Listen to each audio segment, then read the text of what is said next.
오늘 우리에게 주시는 하나님의 말씀은 로마서 16장입니다. 다 보진 않고요. 오늘은 5절 그리고 13절 두 구절 말씀만 함께 보도록 하겠습니다. 두 절이니까 우리 한 목소리로 함께 봉독해 보겠습니다. 먼저 5절입니다. 시작. 또 저의 집에 있는 교회에도 문안하라. 내가 사랑하는 에베네도에게 문안하라. 그는 아시아에서 그리스도께 처음 맺은 열매니라. 13절도 함께 읽겠습니다. 주 안에서 택하심을 입은 루포와 그의 어머니에게 문안하라. 그의 어머니는 곧 내 어머니니라. 아멘. 오늘 공동체 시리즈 세 번째 시간이죠. 바울과 복음의 가족. 네, 이건민 목사님 죄송합니다. 제목을 또 바꿨습니다. 바울과 복음의 가족 제목의 말씀 함께 나누겠습니다. 우리가 두 주에 걸쳐서 나누고 있는 이 로마서는 바울이 쓴 편지입니다.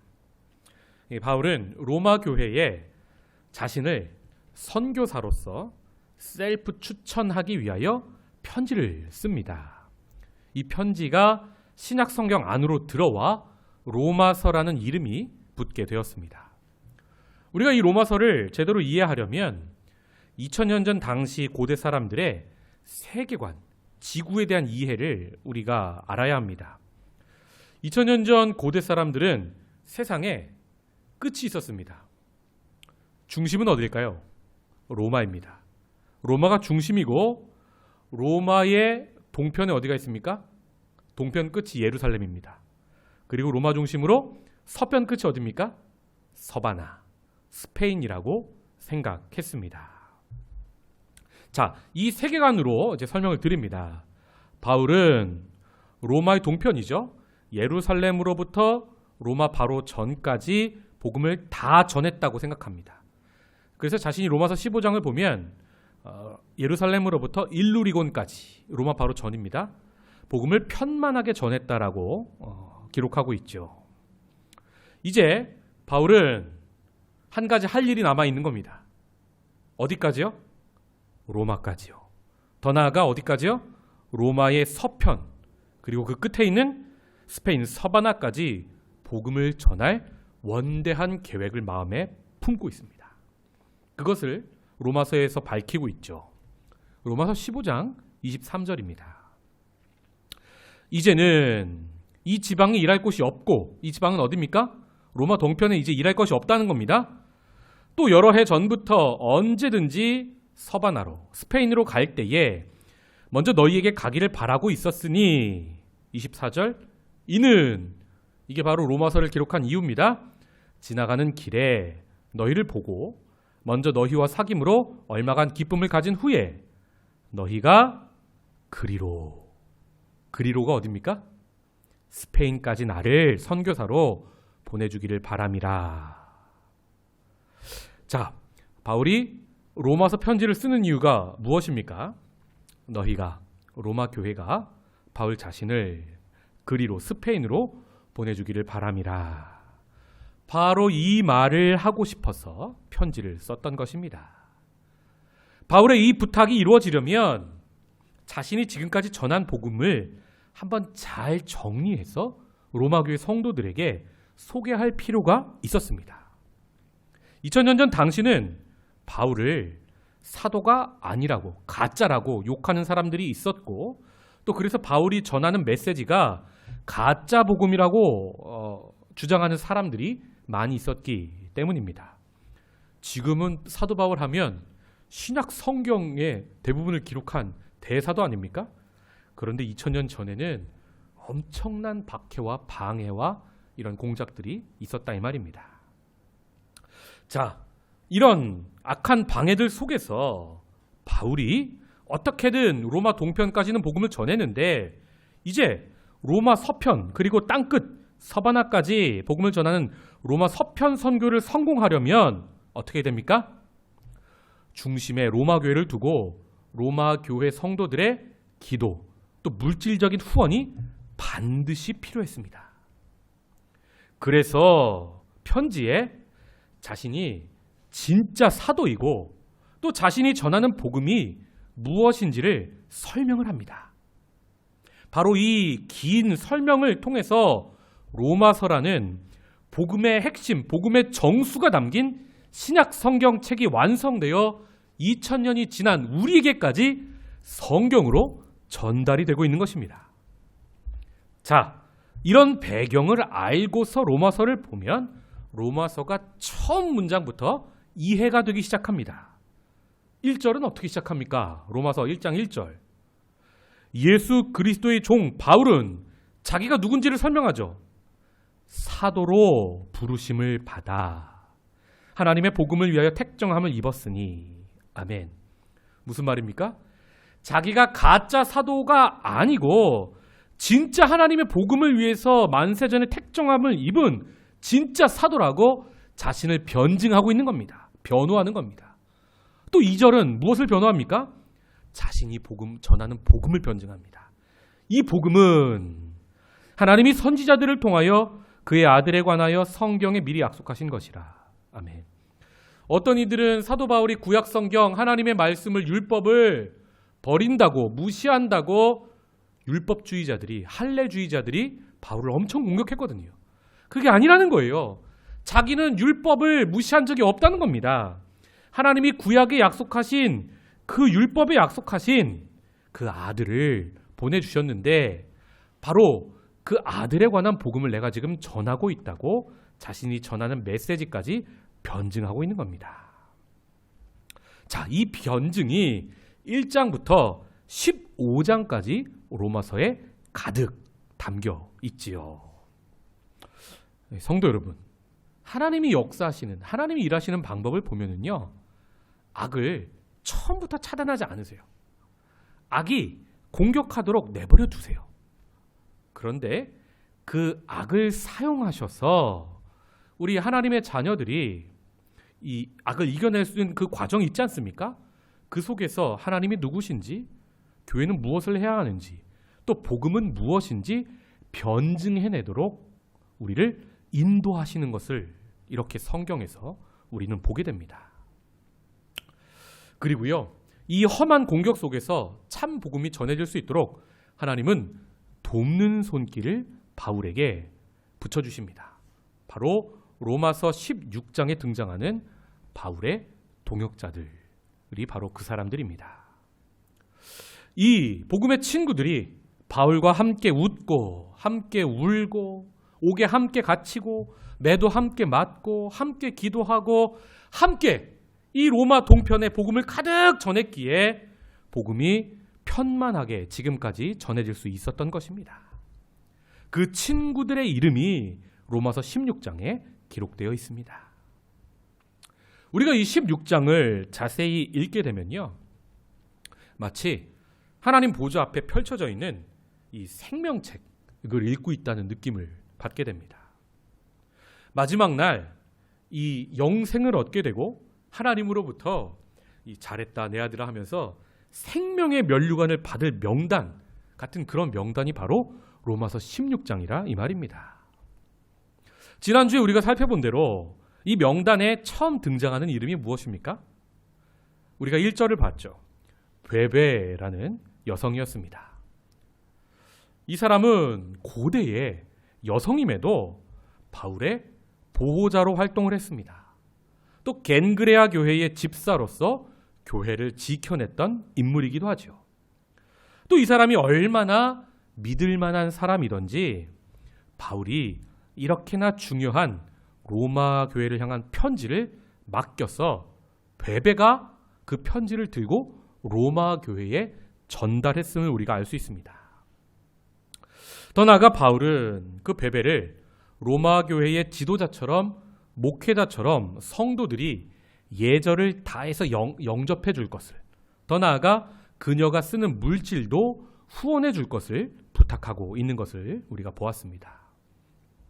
또 다음으로 등장하는 인물은 브리스길라와 아굴라였죠. 이 사람들은 텐트 메이킹, 직업이 바울과 같아서 이 함께 일하다가 고린도 지역에서 만난 바울의 복음의 평생 동역자입니다. 지금은 이 부부가 로마에 먼저 가서 자신들의 집을 교회의 모임 장소로 제공할 정도로 복음을, 교회를 섬기고 있는 것을 보았습니다. 그리고 오늘 우리가 이제 살펴보는 인물이 에베네도라는 사람입니다. 5절. 내가 사랑하는 에베네도에게 문안하라. 그는 아시아에서 그리스도께 처음 맺은 열매니라. 아멘. 에베네도라는 이름은 칭찬을 받는 이란 뜻입니다. praised인 거죠. 그러니까 부모가 이 아들을 낳고 칭찬받는 인물이 되라고 지은 이름 같습니다. 그 이름답게 정말 하나님께 칭찬받고 또 2000년 동안 교회 역사에서 칭찬받는 사람이 되어서 로마서 16장에 등장하고 있습니다. 그리고 바울은 특별히 내가 사랑하는 에베네도라고 표현하고 있습니다. 바울은 그를 왜 사랑합니까? 그가 아시아에서 그리스도께 처음 맺은 열매이기 때문이라고 설명하고 있습니다.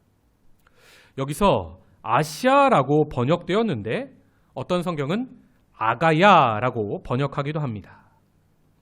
이 아가야는 그리스 반도에 있는 지명입니다.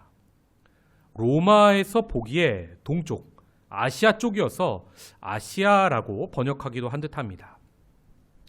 이 그리스에 아가야라는 지방이 있는데 그 지방의 수도가 우리가 잘 아는 고린도입니다. 또 우리가 잘 아는 대로 이 고린도에 바울이 복음전에서 교회가 세워지지 않습니까?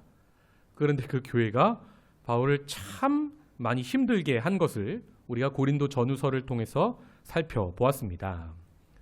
이 아가야 지방, 고린도 지방 사람들은요, 자기 주장이 너무나 강해서 교회 안에서 예수를 믿고서도 서로 자기가 잘났다 싸우고 팔을 만들어 교회를 싸움터로 만든 것을 우리가 보았습니다. 또 자신들이 하나님께 받은, 값없이 받은 그 성령의 은사들을 자랑해서 남들을 무시하기도 했죠. 어느 정도였냐면 예배 드릴 때 자신들이 받은 방언의 은사를 자랑하는데 예를 들면 이런 겁니다. 대표기도 하면 어떻게 됩니까? 우리 같으면 한국말로 해야죠.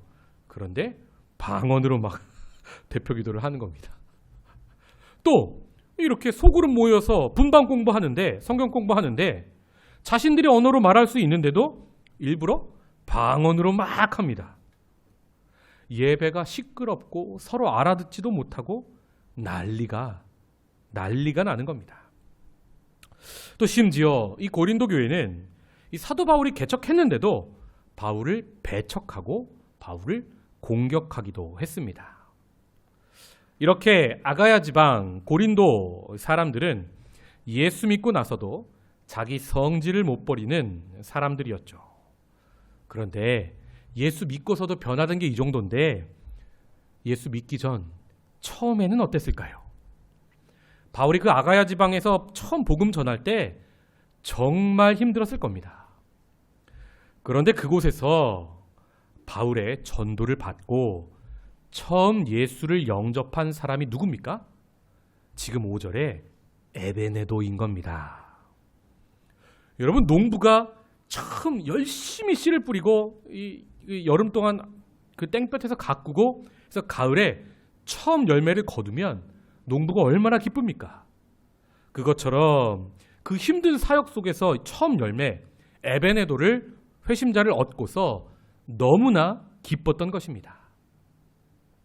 이 고린도 교회 사람들은 예수를 믿고도 점점 복음과 멀어져서 교회에서 누가 더 크냐로 권력 투쟁을 하기 바빴는데 이 에베네도라는 사람은 예수님 처음 믿을 때나 그리고 지금 로마서 16장에 기록된 마지막이나 한결같이 변하지 않습니다. 그리고 이 에베네도가 지금 로마에까지 가서 복음을 위해 헌신하고 로마 교회를 섬기고 있는 것을 우리가 알 수 있습니다. 그래서 바울이 지금 16장에서 특별히 내가 사랑하는 에베네도라고 말하고 있는 것입니다. 이렇게 이 시대에도 에베네도 같은 성도들이 있습니다. 어떤 사람들이 에베네도 같습니까? 처음 예수 믿을 때나 나중 예수 믿을 때나 한결같은 사람들. 또 교회에 시끄럽고 또 파가 나뉘어 어려움이 있을 때에도 자기는 한결같이 그 복음의 참 줄기에서 떨어져 나가지 않는 사람. 더 나아가 세계 어디를 가도 교회를 섬기고 헌신하는 사람들. 이런 에베네도 같은 성도가 후에 하나님 앞에서 그 이름처럼 칭찬받고 내가 사랑하는 자다 하고 사랑받고 하나님으로부터 생명의 면류관을 얻는 존재들인 것입니다. 이 16장에 많은 사람들이 등장하는데 제가 이 사람들을 다 소개하면 여러분들은 영혼이 몸 안에 있는지 몸 밖에 있는지 헷갈리기 시작하면서 깊은 잠으로 빠져들 수 있기 때문에 시간이 몇 시간이 지나도 모자르기 때문에 다 생략하고 오늘 두 번째로 또 묵상하고 싶은 사람은 루포와 그 어머니입니다. 13절을 함께 읽어보겠습니다. 시작. 주 안에서 택하심을 입은 루포와 그의 어머니에게 문안하라. 그의 어머니는 곧 내 어머니니라. 아멘. 여러분, 루포라는 이름을 어디선가 한 번쯤 들어본 것 같지 않습니까? 예수님 믿은 지 좀 되신 분들이라면 반드시 이 루포를 들으면 이 로마서가 아니라 다른 한 군데에서 더 등장해요. 그게 떠올라야 합니다. 그게 어디냐면 예수님 십자가 지실 때 이 이름이 잠깐 등장합니다. 마가복음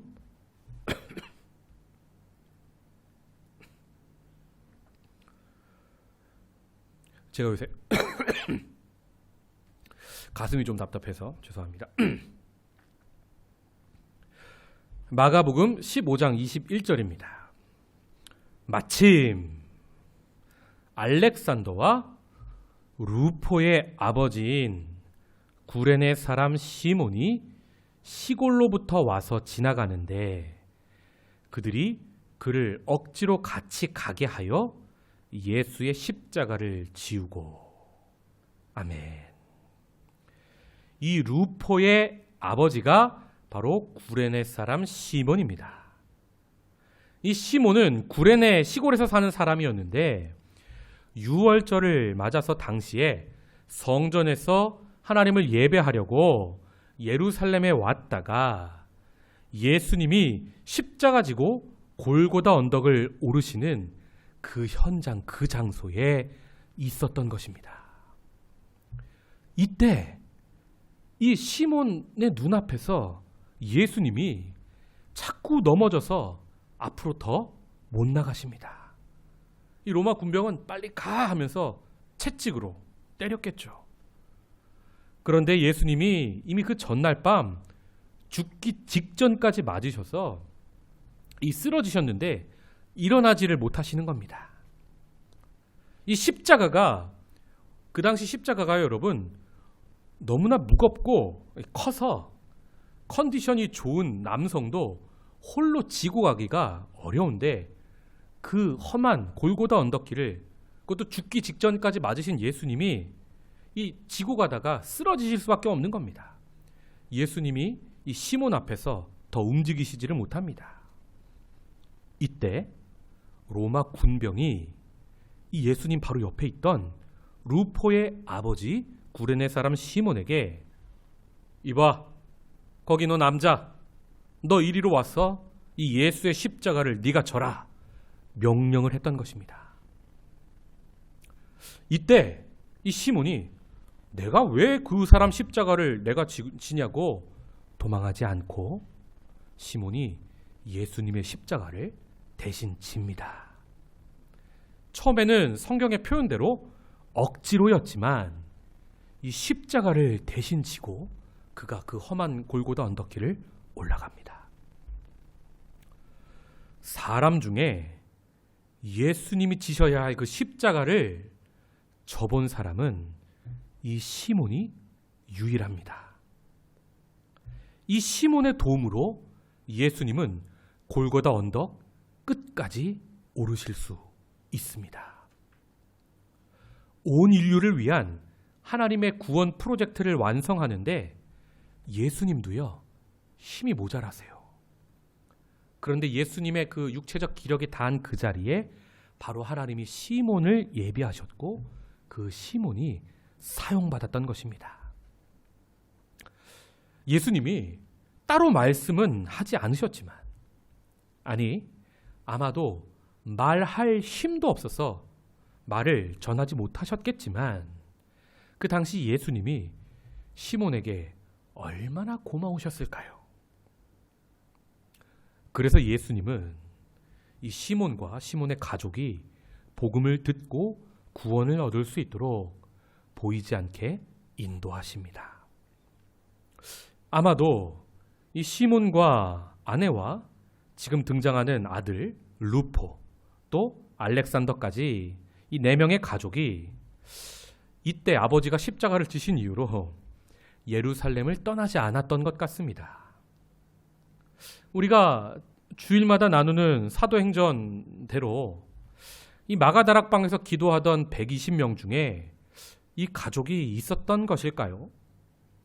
혹은 베드로가 오순절에 설교할 때 회개하고 세례받았던 3,000명 중에 이 가족이 있었던 것일까요?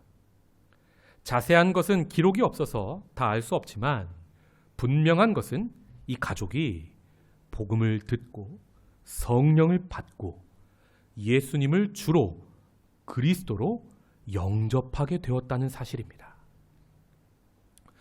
예수님은 이 땅에 계실 때 제자들에게 이런 말씀을 하셨습니다.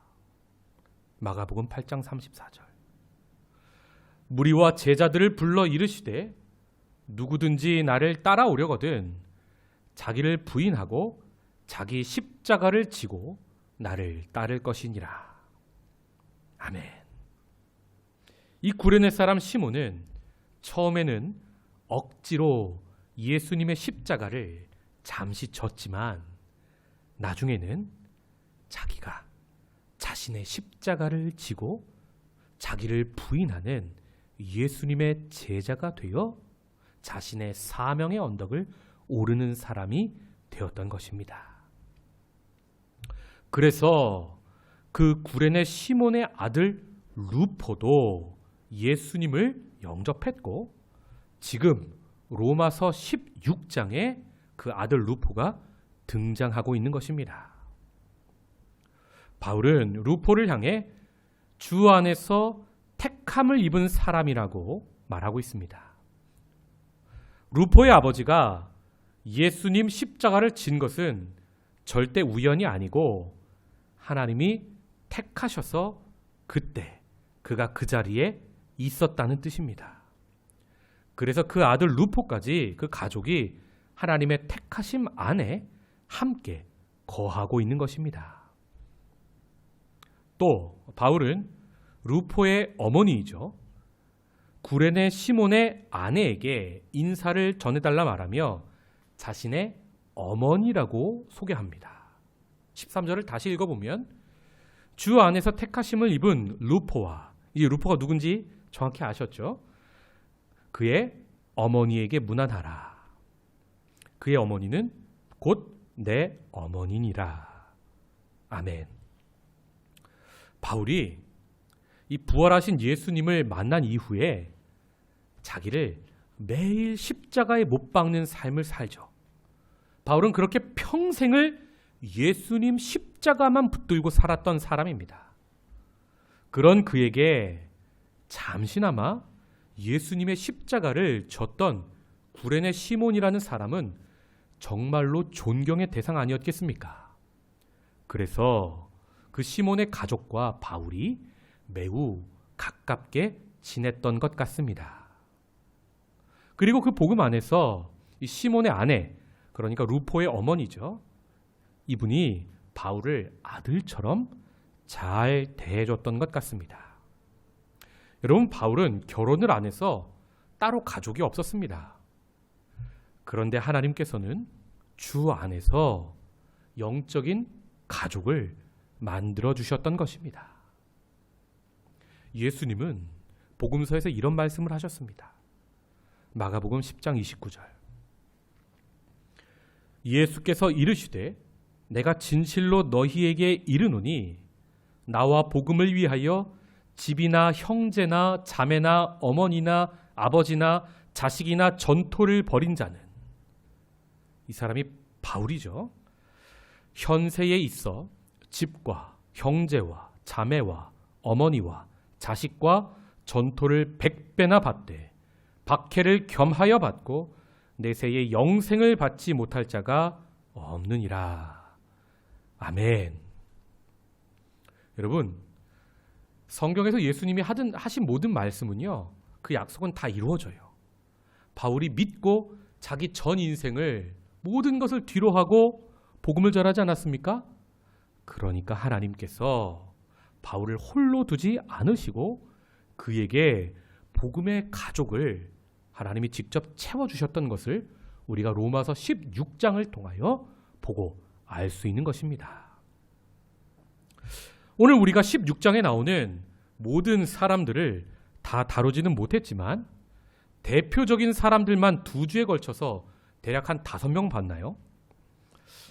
복음 안에서 정말 다양한 사람들이 하나님의 택하심 속에서 만나서 함께 바울과 동역한 것을 우리가 보았습니다. 하나님은 이렇게 복음에 헌신하는 자들을 서로 만나게 하셔서, 택하셔서 만나게 하셔서 복음의 가족이 되게 하신다, 이 말입니다. 그리고 바울이 이들과 함께 했기에 로마 동쪽에 복음이 편만하게 가득 전해질 수 있었던 것입니다. 사랑하는 성도 여러분, 우리도 그렇습니다. 하나님이 싱가포르에 우리를 부르시고 힘든 사명만 맡기시는 것이 아니라 교회에서 함께 사명 감당할 수 있는 복음의 가족으로 우리를 택정하시고 모으셨습니다. 2000년 전 바울의 사명이 크고 무거울수록, 또 바울을 공격하는 악한 공격이 많을수록 하나님은 그 십자가를, 사명의 십자가를 함께 질 수 있는, 나눠질 수 있는 영적인 가족을 바울에게 많이 붙여주셨던 것입니다. 그것처럼 우리의 사명이 크고 우리의 삶의 공격과 때로 어려움들이 있을 때 하나님은 그 사명의 십자가를 함께 질 사람들을 반드시 옆에 채워주시는 줄 믿습니다. 하나님께서 12년 전에 우리 교회의 개척 멤버들과 김대원 목사님에게 주셨던 이 3가지 사명이 있지 않습니까? 말씀과 성령과 선교 공동체. 여러분, 이 사명이 정말 커요. 그런데요, 하나님은 이 사명만 덩그러니 주시고 한번 해봐라 여러분들아 하지 않으시고 반드시 이 사명을 함께 감당할 수 있도록요, 이 사명이 무거울수록 또 어려움들이 클수록 하나님은 반드시 좋은 사람들을 영적인 가족으로 모아서 붙여 주신다, 이 말입니다. 그러니까 지난주와 이번 주 수요 예배를 통하여 주신 말씀을 우리가 힘들 때마다, 사명이 크게 느껴질 때마다 떠올리고 함께 기도하기 원합니다. 먼저는 베베처럼 서로에게 보호자가 되어주기를 원합니다. 또 브리스길라와 아굴라처럼 생명을 걸고 옆을 지켜주는 전우가 되기를 원합니다. 또 오늘 말씀 에베네도처럼 처음 모습이 변하지 않고 끝까지 서로의 곁을 지키는 친구가 되어보기 원합니다. 어떤 사람들이 교회를 공격하고 분열을 일으켜도 늘 교회를, 복음을 에베네도처럼 지켜내는 사람 되기 원합니다. 또 구레네 시몬과 또 그의 아들 루포와 또 그의 어머니처럼 예수님의 십자가를, 사명을 함께 지고 나누어지는 사람들이 우리가 되어보기를 원합니다. 한 시인은 고난을 겨울에 비유하면서 이런 시를 지었습니다. 겨울사랑이라는 박노해 시인의 시입니다. 사랑하는 사람아, 우리에게 겨울이 없다면 무엇으로 따뜻한 포옹이 가능하겠느냐? 무엇으로 우리 서로 깊어질 수 있겠느냐? 이 추운 떨림이 없다면 꽃은 무엇으로 피어나고 무슨 기운으로 향기를 낼 수 있겠느냐? 나 언눈 뜨고 그대를 기다릴 수 있겠느냐? 눈보라치는 겨울밤이 없다면 추워 떠는 자의 시린 마음을 무엇으로 헤아리고 내 온몸을 녹이는 몇 평의 따뜻한 방을 고마워하고 자기를 벗어버린 희망 하나 커 나올 수 있겠느냐? 아, 겨울이 온다. 추운 겨울이 온다. 떨리는 겨울, 사랑이 온다.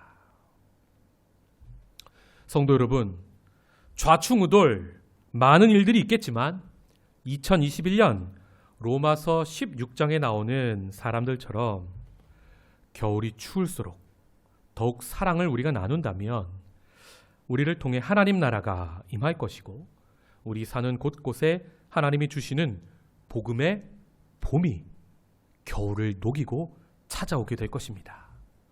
그래서 복음이 꽃피고 열매 맺어 많은 사람들이 우리 공동체를 통하여 주께로 돌아올 줄 믿습니다. 기도하겠습니다. 하나님 감사합니다. 2주에 걸쳐 주신 말씀 우리가 믿음으로 받습니다. 하나님, 우리가 서로에게 그렇게 영적인 친구, 영적인 동역자, 영적인 가족이 되어줄 수 있는 성숙한 사람이 되게 하여 주시옵소서. 겨울같이 시린 어려움이 찾아오고 또 우리에게 맡기신 십자가 사명이 무겁다고 느껴질 때 우리에게 허락하신 옆에 있는 전우들을, 동역자들을 바라보고 함께 기도하며 함께 사명을 나누며 함께 무거운 짐을 나눠지고 이 골고다 언덕, 사명의 언덕을 함께 오르는 우리 될 수 있도록 주님 축복하여 주시옵소서. 우리를 통해 그래서 하나님의 뜻이 이루어지고 하나님 나라가 우리의 삶의 자리들에 임하며 하나님께서 구원하기로 작정하신 많은 사람들이 주께로 돌아오는 역사를 보게 하여 주시옵소서. 어려울수록 분열하고 흩어지는 공동체가 있는가 하면 어려움을 통하여 하나 되고 부흥하는 공동체가 있습니다. 우리 공동체가 바로 그런 공동체가 되게 하여 주시옵소서. 예수님의 이름으로 기도드립니다. 아멘.